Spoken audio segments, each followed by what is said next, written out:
The Lancaster claim to the throne is probably the true one, that that in a sense you have these three boys, the House of Lancaster, the House of York, and then the illegitimate line, which was made legitimate by marriage after the birth of the boys, and that's the House of the Beauforts. Margaret is descended through the Beauforts, and then she marries a Tudor, so she's very much of the House of Lancaster, and that was the senior boy in the household, so that's the legitimate line.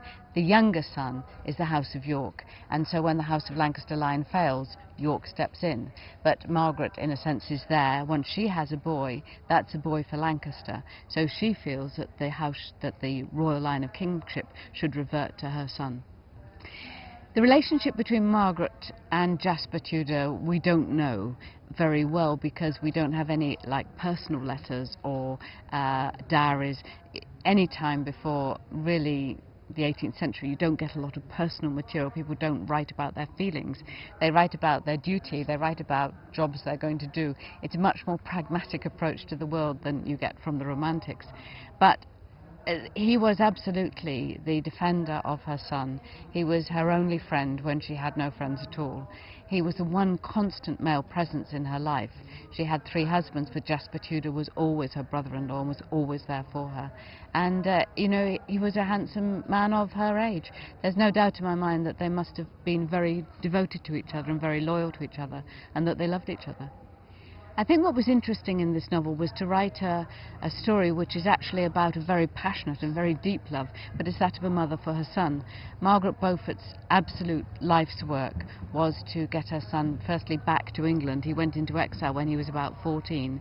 Under her control, he left her really when he was 4. He was taken away by his guardians, and ultimately onto the throne, because she always believed that actually she had had a revelation that God told her that Henry should be King of England, and her life's work and her life's passion was to see her son on the throne of England.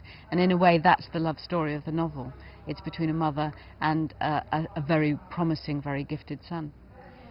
Margaret was married 3 times, and each marriage was arranged. We're sure of that. They weren't love marriages. Her first husband, Edmund, she hardly lived with at all. She conceived almost straight away, and he was busy fighting the Yorkists in Wales, and was actually captured in battle and held in captivity, where he contracted the plague and died. So he wasn't even there for the birth of her first child and her only child, Henry Tudor. In a sense, Edmund's job is done. You know, she's in the royal line. Henry is a Tudor, and that gives him a claim to the throne. It gives him a kinship to the throne. And thereafter, she's married almost straight away to her second husband, Sir Henry Stafford, who was very much older than her. He was in his 40s, and it was a marriage which lasted for some many years. And I suspect that it was one of some affection and comradeship. He certainly kept her safe through these years, and he was certainly of the House of Lancaster. She must have been bitterly disappointed when he finally decided that he would support York, and he went out and fought for York and came home wounded and then died some years later. Her third marriage is probably the most interesting one, that I think she may well have made it for herself. She was a wealthy woman by now as a widow, and she'd had 2 husbands. She knew that she was infertile, so she couldn't offer a husband the chance of an heir, but in the case of Thomas Lord Stanley, he already had heirs from a previous marriage, so that wasn't a problem for them.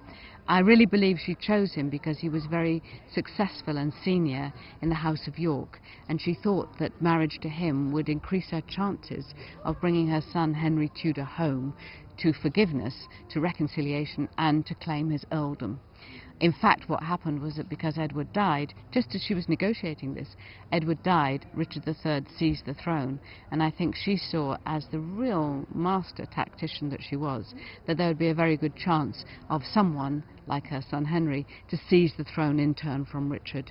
And she embarked on this enormous conspiracy, which took in Elizabeth Woodville, took in the Duke of Buckingham, and took in half of the south of England, and ultimately ended up with her son Henry winning at the Battle of Bosworth.